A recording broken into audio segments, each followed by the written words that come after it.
Hello दोस्तों, कैसे हो आप लोग। I hope you all are doing well. My name is Alok Kumar Verma and I welcome you all in Insights Booster channel. आज हम देश के one of the most controversial कानून के बारे में बात करेंगे और वो है अप्सपा यानी arm forces special power act 1958। इस एक्ट को ठीक से समझने के लिए हमें इतिहास के पन्ने पलटने पड़ेंगे। वो 1942 का साल था जब भारत के स्वतंत्रता सेनानियों ने अंग्रेजों के विरुद्ध क्विट इंडिया मूवमेंट यानी भारत छोड़ो आंदोलन का बिगुल फूंका था, जिससे अंग्रेजों को ये समझ में आ गया था कि अब उनके लिए भारत में टिकना मुमकिन नहीं है। तो इस आंदोलन से निपटने के लिए अंग्रेजों ने arm forces special power act लाया। इस एक्ट में आर्म फोर्सेस को खुली छूट होती थी, लेकिन आज़ादी के बाद हमें इस एक्ट की ज़रूरत महसूस नहीं हुई, क्योंकि हम भारतवासियों को तरक्की के रास्ते में आगे बढ़ना था। और हुआ भी कुछ ऐसा ही। आज़ादी हमारे लिए उम्मीद की एक नई किरण लेके आई थी। पूरा देश तरक्की के रास्ते बढ़ने के लिए तैयार था, लेकिन इसी बीच कुछ ऐसे प्रांत थे जो भारत के आंतरिक सुरक्षा और शांति के लिए रुकावट बन रहे थे। वो प्रांत था जम्मू कश्मीर और north eastern states, mainly Assam और Manipur. Violence north eastern states के जीने का नया तरीका बन चुका था। आए दिन वॉयलेंस की घटना आम हो चुकी थी। स्टेट एडमिनिस्ट्रेशन इन क्राइम्स को कंट्रोल करने में असफल हो रही थी। तब इन वॉयलेंस और सेसेशनिस्ट एक्टिविटीज़ को रोकने के लिए भारत सरकार को भी अप्सपा यानी arm forces special power act को पार्लियामेंट में पारित करना पड़ा। तो अब ये सवाल उठता है कि why AFSPA in north east. लेकिन शुरुआत करने से पहले I would like to request you all kindly like this video and subscribe the Insights Booster channel. और हाँ, आप अगर इस वीडियो का PDF डाउनलोड करना चाहते हैं तो आप टेलीग्राम ऐप के इनसाइट बूस्टर चैनल को ज्वाइन कर लीजिए, फिर आप आसानी से PDF डाउनलोड कर पाएंगे। टेलीग्राम चैनल का लिंक मैंने डिस्क्रिप्शन बॉक्स में दे दिया है। अगर आपको ये वीडियो पसंद आती है तो please share this video with your friends and family. Now come back to the topic, why AFSPA in north east. Well, violence तो आम बात हो ही चुकी थी और हम ये देख चुके हैं कि स्टेट एडमिनिस्ट्रेशन तो ऑलरेडी इनकेपेबल थी, फेल हो चुकी थी वहाँ के मेंटेन करने में पीस एंड सिक्योरिटी को। साथ ही साथ 1950 में नागा नेशनल काउंसिल का भी गठन हो गया था। नागा इंसर्जेंसी भारत के लिए एक नया सिरदर्द बन गया था और नागालैंड में आर्म मूवमेंट अपना पैर फैला चुका था। फिर मजबूरी में आकर गवर्नमेंट को arm forces special power act लागू करना पड़ा। साथ ही साथ मणिपुर राज्य के 3 नागा डोमिनेटेड डिस्ट्रिक्ट जैसे सेनापति, तामेंगलोंग एंड उखरुल में भी इस एक्ट को लागू किया गया, सो दैट इन क्षेत्रों में शांति बहाल की जा सके। सेसेशनिस्ट और नेशनलिस्ट मूवमेंट की आग भी धीरे धीरे फैलने लगी थी। जैसे नागालैंड अपने आप को एक अलग देश बनाने की मांग कर रहा था, उसे अपना एक अलग कॉन्स्टिट्यूशन और अलग फ्लैग चाहिए था। वेल देखिए, नॉर्थ ईस्ट का कल्चर अलग है। वहाँ के अधिकतर आबादी ट्राइबल्स हैं और उन लोगों के कल्चरल डाइवर्सिटी को सुरक्षित रखने के लिए संविधान ने बहुत सारे छूट दिए हैं।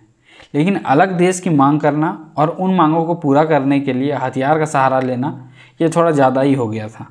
लेकिन सोचने वाली बात यह है कि इस एक्ट को तो देश की शांति और अखंडता को बरकरार रखने के लिए लाया गया था, लेकिन फिर ये एक्ट इतना कंट्रोवर्शियल कैसे हो गया और क्यों इस एक्ट को हटाने के लिए लोग अपनी जान की बाजी लगाने लगे। तो चलिए देखते हैं क्या क्या रीजंस है जिसके चलते ये एक्ट बहुत ज़्यादा अनपॉपुलर हो गया। पहली बात कि नॉर्थ ईस्ट हमें ऑलरेडी पता है कि भारत से ज्योग्राफिकल दृष्टिकोण से अलग है ऑलरेडी, राइट। तो ये तो already rest of the India से ज्योग्राफिकली थोड़ा अलग है और अप्सपा लागू करने के बाद ये एरिया में और ज़्यादा फीलिंग ऑफ एलियनेशन जो है वो और ज़्यादा बढ़ गया। और इस एलियनेशन के फीलिंग के चलते नागा नेशनलिज्म का जो ये लोग का मांग है वो और ज़्यादा सॉलिडिफाइड हो गया और ज़्यादा मजबूती से लोग मांग करने लगे। इसे ड्रैकोनियन लॉ भी कहा जाता है और बहुत ज़्यादा फेक इनकाउंटर का मामला भी इसमें सामने आते रहता है। जैसे यहाँ पे एक डेटा है, 1979 से 2012 के बीच में टोटल 1528 फेक इनकाउंटर हुए हैं।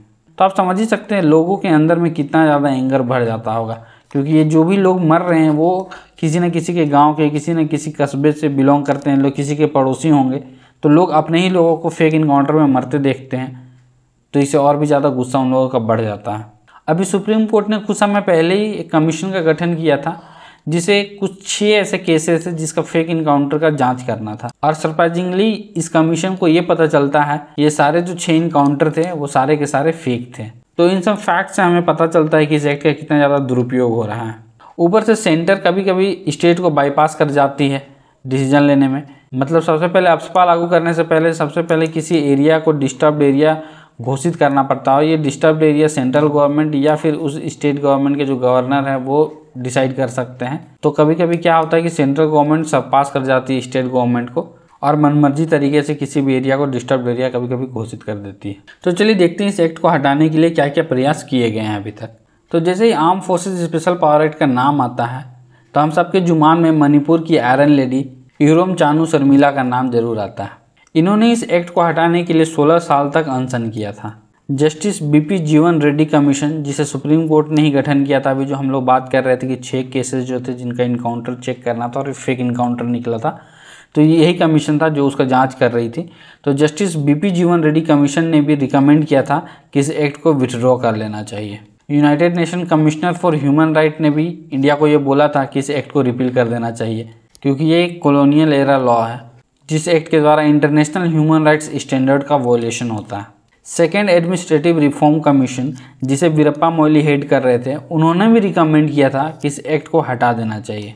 सुप्रीम कोर्ट ने भी ये बात क्लियरली बोला है कि अफसपा के अंदर में कोई भी इनकाउंटर किया जाता है आर्म फोर्सेस के द्वारा तो उसका थोरो इंक्वायरी किया जाएगा। सुप्रीम कोर्ट ने कहा था कि it does not matter whether the victim was a common person और अ मिलिटेंट और a terrorist, not does it matter whether the aggressor was a common person और the state. The law is the same for both and is equally applicable to both. This is the requirement of a democracy and the requirement of the preservation of the rule of law and preservation of the individual liberties.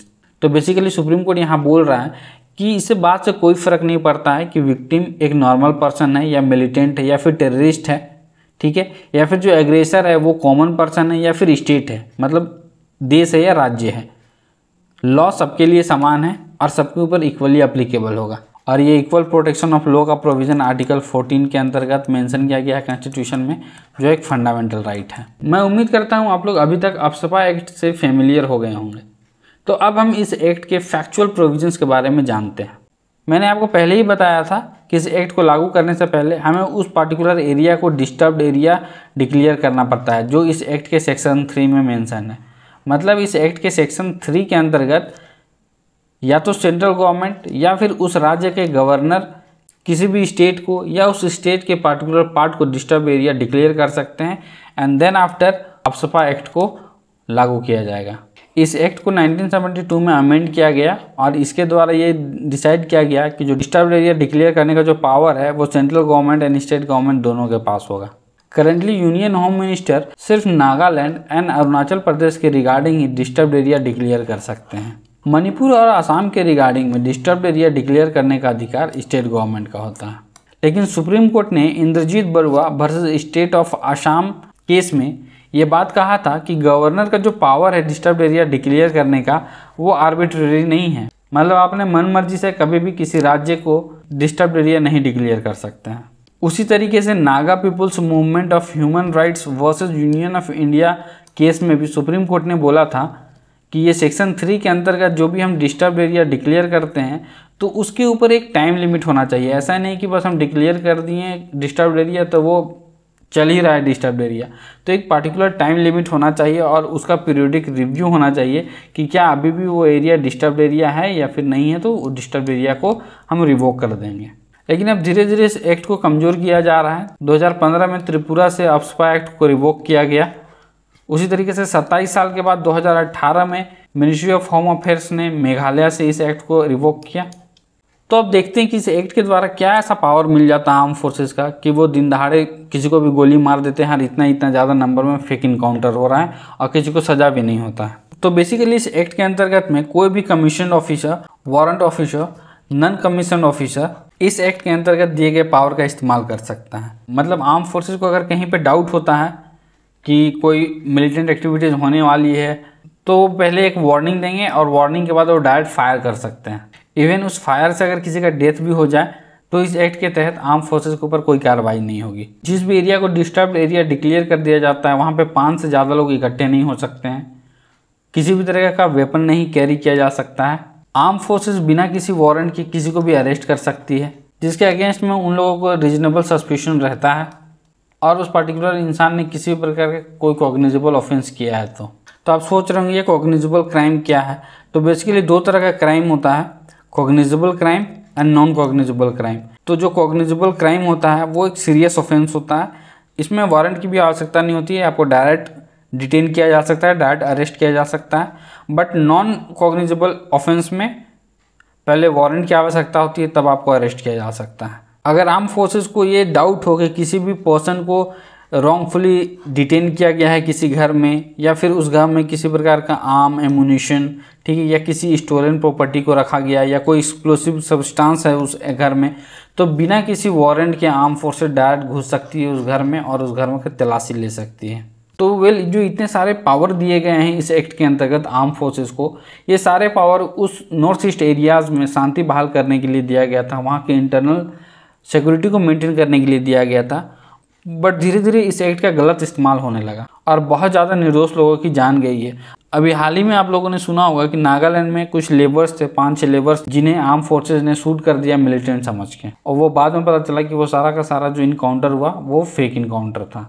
समय समय पे supreme court ने भी अलग अलग cases के द्वारा इस एक्ट में दिए गए पावर को कंट्रोल करती आई है। वेल, एक केस की सुनवाई करते हुए सुप्रीम कोर्ट ने कहा था कि नॉन कमीशन ऑफिसर्स जो हैं उसमें हवलदार भी हो सकता है, मतलब हवलदार एक ऑफिसर नहीं होता है, लेकिन अगर हवलदार भी अफस्पा एक्ट के अंतर्गत बिल्कुल वही पावर होल्ड करता है जो और आर्म फोर्सेस होल्ड करते हैं। ल्यूथुकिया वर्सेस रिसांग केसिंग केस में सुप्रीम कोर्ट ने कहा था कि जो भी आर्म फोर्स जो भी डिटेन करेंगे या जो भी एक्शन लेंगे वो डिस्ट्रिक्ट एडमिनिस्ट्रेशन को लूप में रखकर वो काम करेंगे, ना कि अफस्पा एक इंडिपेंडेंट बॉडी के जैसे काम करेगी। इस एक्ट के अंतर्गत जो भी आर्म फोर्सेज वो किसी का इनकाउंटर कर देते हैं या उनके द्वारा कुछ भी गलती होती है तो आप उन्हें प्रोसिक्यूट नहीं कर सकते हैं अनलेस सेंट्रल गवर्नमेंट सैंक्शन करे।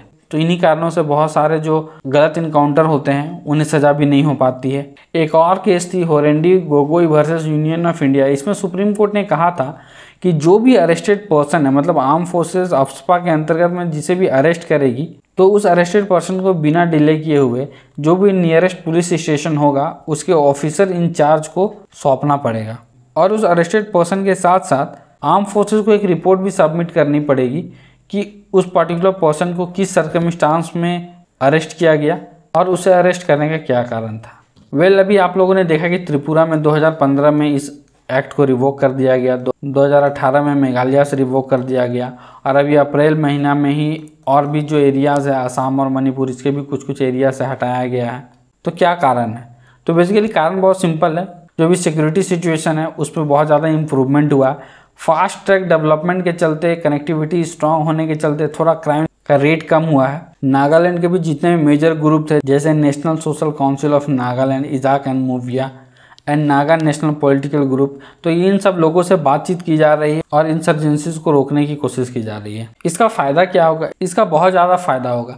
पूरा का पूरा नॉर्थ ईस्ट लगभग 60 सालों से अफस्पा के परछाई के अंदर जी रहा था, जिससे वहाँ के लोगों के अंदर एलियनेशन का भाव बहुत ज़्यादा बढ़ गया था, मतलब वो अपने आप को भारत से अलग समझने लगे थे। तो ऑब्वियसली अगर हम अफस्पा हटाएंगे तो उससे उस रीजन को डिमिलिटराइज करने में मदद मिलेगा।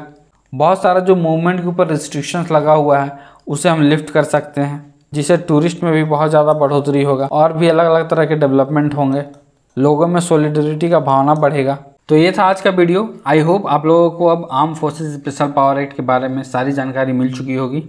I would like to request you all kindly like this video and share with your friends and family. And last but not the least, please subscribe the Insights Booster channel and hit the bell icon so you will get the notification of my next video. Thank you so much for watching this video. This is Alok Kumar Verma signing off.